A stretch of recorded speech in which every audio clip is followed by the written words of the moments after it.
آج کا جو ہمارا ٹاپک ہے وہ یہ ہے کہ ہمیں خدا سے دعا کیسے کرنی چاہیے۔ میں شہزاد ظفر، اور پلیز سب لوگ اس چینل کو ضرور سبسکرائب کریے گا اور لائک اور شیئر کریے گا اور بیل آئیکن ضرور پریس کریے گا۔ تو آئے ہم خداوند کے زندہ کلام میں سے دیکھتے ہیں پہلا سیموئیل اس کا پہلا باب اور اس کی 6 آیت اور 7 کو دیکھتے ہیں۔ اور اس کی صوت اسے کڑھانے کے لیے بے طرح چھیڑتی تھی، کیونکہ خداوند نے اس کا رحم بند کر رکھا تھا، اور چونکہ وہ سال بسال ایسا ہی کرتا تھا جب وہ خداوند کے گھر جاتی، اس لیے فرنا اسے چھیڑتی تھی، چنانچہ وہ روتی اور کھانا نہ کھاتی تھی۔ جو اس کی صوت تھی، جو اس کی صوتن تھی حنا کی، وہ اسے چھیڑتی تھی، اسے تنگ کرتی تھی، کیونکہ اس کے اولاد نہیں تھی حنا کی، اس سبب سے وہ روتی تھی اور کھانا نہیں کھاتی تھی۔ اور وہ ہیکل میں تو جاتی تھی، دعا تو کرتی تھی، مگر خدا نے اسے اب تک اولاد نہیں دی تھی۔ اور ہم خداوند کے کلام میں سے آگے بڑھتے ہیں، 9 آیت کو دیکھتے ہیں۔ اور جب وہ سیلا میں کھا پی چکے تو حنا اٹھی۔ اس وقت ایلی کاہن خداوند کی ہیکل کی چوکھٹ کے پاس کرسی پر بیٹھا ہوا تھا، اور وہ نہایت دلگیر تھی۔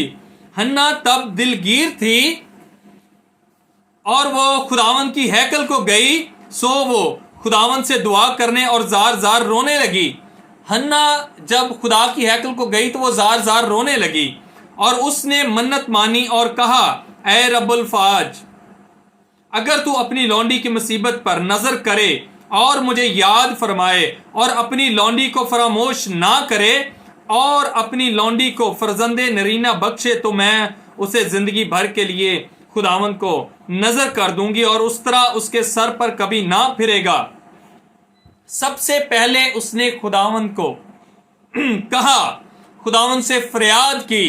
وہ دلگیر تھی، وہ پریشان تھی ان تانوں سے جو اس کی سوتن اسے دیتی تھی فرنا، اور اس نے خداوند کے حضور جاتے ہی منت مان لی۔ سب سے پہلا کام اس نے یہ کیا، وہ رونے لگی اور اس نے منت مان لی خداوند کے حضور، اور اسے کہا کہ تو مجھے فرزند نرینہ اگر بخشے گا اپنی لونڈی پر، اگر تو اپنی کرم کی نظر کرے گا اور فراموش نہ کرے گا، تو جو تو مجھے فرزند نرینہ بخشے گا وہ میں تیرے حضور دے دوں گی، تجھے نظر کر دوں گی۔ وہ خداوند کے حضور خداوند کو نظر کر دوں گی۔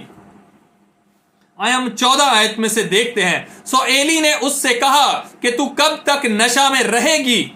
ایلی یہ سمجھ رہا تھا کہ شاید حنا نشے میں ہے، کیونکہ وہ دل ہی دل میں دعا کر رہی تھی، وہ بول نہیں رہی تھی بلکہ منہ میں باتیں کر رہی تھی، خدا سے بات کر رہی تھی، خدا سے دعا کر رہی تھی۔ اپنا نشہ اتار، وہ حنا کو کہتا ہے کہ تو اپنا نشہ اتار لے۔ حنا نے جواب دیا، نہیں اے میرے مالک، میں تو غمگین عورت ہوں، میں نے نہ کوئی نشہ پیا، پر خداوند کے آگے اپنا دل انڈھیلا ہے۔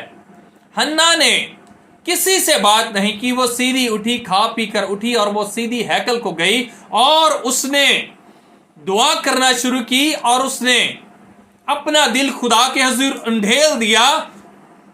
تو اپنی لونڈی کو خبیث عورت نہ سمجھ، میں تو اپنی فکروں اور دکھوں کے ہجوم کے باعث اب تک بولتی رہی۔ تب ایلی نے جواب دیا، تو سلامت جا، اور اسرائیل کا خدا تیری مراد جو تو نے اس سے مانگی ہے پوری کرے۔ اس نے کہا، تیری خادمہ پر تیرے کرم کی نظر ہو۔ تب وہ عورت چلی گئی اور کھانا کھایا، اور پھر اس کا چہرہ اداس نہ رہا۔ جب اس نے اپنا دل خدا کے حضور انڈھیل دیا، اور جب خدا کے خادم نے اس کو دلاسا دیا، تب اس کا چہرہ اداس نہ رہا۔ اور صبح کو وہ سویرے اٹھے اور خداوند کے آگے سجدہ کیا، اور راما کو اپنے گھر لوٹ گئے، اور الکانا نے اپنی بیوی حنا سے مباشرت کی، اور خداوند نے اسے یاد کیا۔ اور ایسا ہوا کہ وقت پر حنا حاملہ ہوئی اور اس کے بیٹا ہوا، اور اس نے اس کا نام سیموئیل رکھا، کیونکہ وہ کہنے لگی، میں نے اسے خداوند سے مانگ کر پایا ہے۔ حنا نے جو منت مانی تھی اس کے مطابق خدا نے اس کو فرزند نرینہ بخش دیا، اور خدا نے اس کو وقت پر یاد کیا اور وہ حاملہ ہوئی۔ اور 26 آیت کو 27 اور 28 آیت کو بھی دیکھیں گے. اور وہ کہنے لگی اے میرے مالک تیری جان کی قسم اے میرے مالک میں وہی عورت ہوں جس نے تیرے پاس یہیں کھڑی ہو کر خداوند سے دعا کی تھی. میں نے اس لڑکے کے لیے دعا کی تھی اور خداوند نے میری مراد جو میں نے اس سے مانگی پوری کی. اسی لیے میں نے بھی اسے خداوند کو دے دیا. یہ اپنی زندگی بھر کے لیے خداوند کو دے دیا گیا ہے.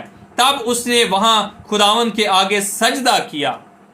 حنا نے جب وہ لوگ وہاں سے چلے گئے اور خدا کو تب بھی اس نے سجدہ کیا. اور جب وہ دوبارہ ہیکل میں آئی اور اس نے ایلی کو یاد کروایا کہ یہ وہی بیٹا ہے, یہ وہی لڑکا ہے اور میں وہی عورت ہوں جو دلگیر تھی, جو غموں سے چور تھی, جو پریشان تھی, جو زار زار رو رہی تھی, اور میں نے اپنے دل خدا کے حضور انڈھیلا اور خدا نے مجھے وقت پر یاد کیا اور مجھے حاملہ کیا اور یہ وہی بیٹا ہے. میں خدا کے حضور اس کو نظر کرنے کو لے کر آئی ہوں. اور پھر وہاں پر اس نے خدا کے حضور سجدہ کیا. اور اس میں ایک سیکھنے والی بات یہ ہے کہ ہمیں کسی انسان کے ساتھ اپنے دل کی باتیں شیئر کرنے کی ضرورت نہیں ہے. ہم جسمانی لوگوں کے ساتھ نہیں اپنی باتیں شیئر کر سکتے. اگر آپ نے کسی سے بات شیئر کرنی ہے تو آپ خدا کے چنے ہوئے لوگوں کو بتا سکتے ہیں جو آپ کے گھروں میں خادم آتے ہیں. آپ ان سے تو اپنے دکھ ضرور شیئر کر سکتے ہیں, کیونکہ اگر وہ آپ کو مشورہ دیں گے تو وہ خداوند کا خوف رکھتے ہوئے آپ کو مشورہ دیں گے. مگر آپ کسی جسمانی انسان سے اپنے دل کی بات کو شیئر نہ کریں. اگر آپ اپنی باتیں اپنا دکھ کسی جسمانی لوگوں سے شیئر کرنا شروع کریں گے تو وہ آپ کو رسوا کریں گے, وہ آپ کو پھر جگ ہسائی کا سامنا کرنا پڑے گا, آپ کو پھر صحیح مشورہ نہیں ملے گا. اگر آپ کو صحیح مشورہ چاہیے تو سب سے پہلا کام یہ کریں, آپ خداوند کے حضور اپنا دل انڈھیل دیں اور جو آپ کی ضرورت ہے آپ خدا سے مانگیں. آپ کو کسی انسان سے مانگنے کی ضرورت نہیں.